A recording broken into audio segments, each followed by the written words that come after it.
Ibhekene nesikhathi esinzima inkampani yezindiza eSouth African Airways. Umnyango wezamabhizinisi omphakathi okuyiwona olawula i-SAA unethemba lokuthi ukwesula kwakamuva kwamalunga ebhodi lalenkampani angeke kuthikameze ukusebenza noma uhlelo lokuzama ukuguqula ukwenziwa kwezinto kule nkampani.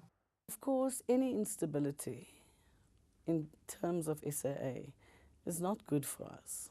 What I am going to be doing is to put in place an interim board that will take us to an AGM. Ukwesula kwamalunga amane kuzemva kwezinsukwana nje uNgqongqoshe etshela ibhodi ukuthi lilindele ushintsho kulezi nyanga ezizayo. Kepha abahlaziyi bazibuza ukuthi ingabe uLynne Brown uphethe lisu lini lokuguqula ukuqhutshwa kwezinto kule nkampani ekhungethwe izinkinga nesilahlekelwe u-12 billion randi eminyakeni eyishumi edlule. There's far too much political interference in South African Airways and also in other state-owned enterprises. So I'm afraid this is just a crisis that will continue and continue. Oka Brown uthi iziphakamiso zokuthi le nkampani iphathwe ngasese ziyinto abangayicabangi nokuyicabanga.